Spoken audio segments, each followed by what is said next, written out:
Giro amb sorpreses. Tothom atent i atenta.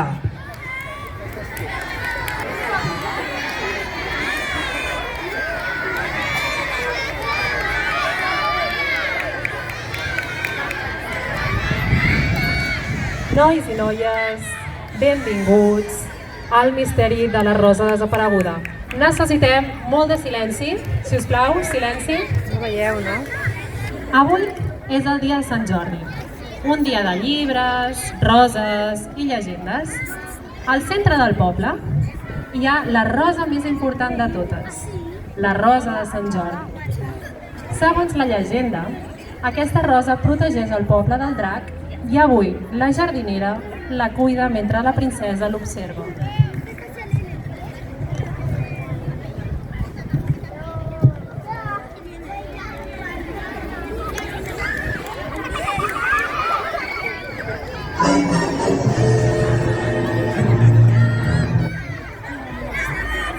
Però aquest any ha passat una cosa inesperada.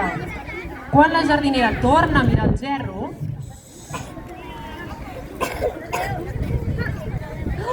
la rosa ha desaparegut. La jardinera, molt sorpresa, busca i busca la rosa per tot arreu. Per tot arreu.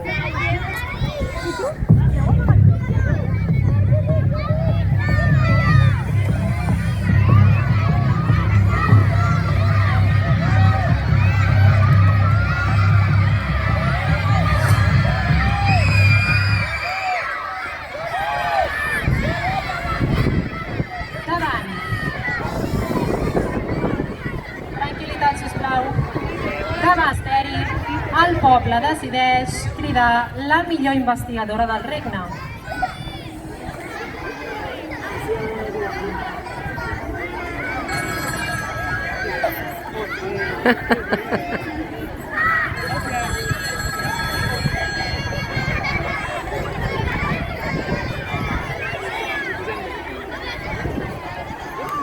La detectiu observa el jardí amb molta atenció, on abans hi havia la tan preuada rosa.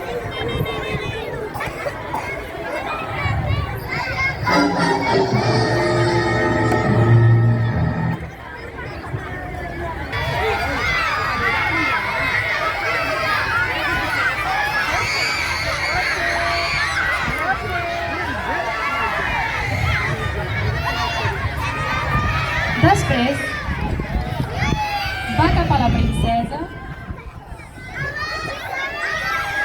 i la mira. Seria ben estrany que un personatge reial amagués alguna cosa, però sembla una mica nerviosa. Potser sap alguna cosa que encara no ha explicat.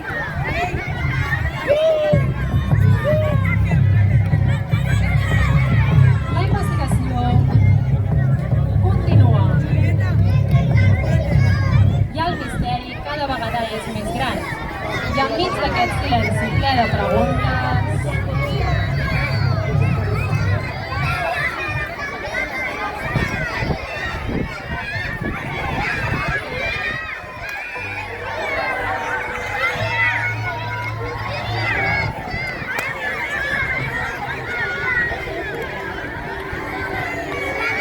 la princesa busca culpables entre els habitants del poble, mentre el drac fa acte de presència. Un sospitós més entra en acció. I la detectiva i la jardinera pensen que això no s'ha callat.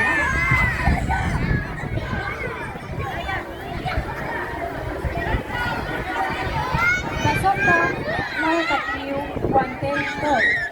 La rosa no ha desaparegut per casualitat. Algú l'ha amagada.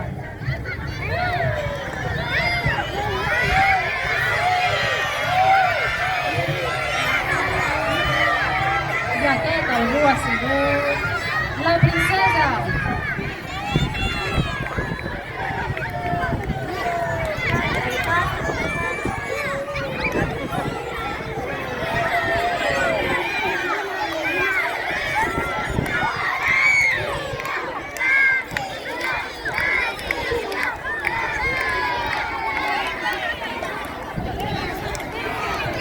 Però no ho ha fet per fer mal a ningú.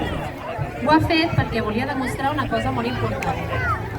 Durant molts anys, el poble, quan admirava aquella magnífica rosa, recordava la por que tenien al drac. Però ara, la bèstia havia canviat i ja no suposava un problema. Potser el problema era la història que sempre ens havien explicat. El drac ja no vol destruir el poble, només vol viure en pau.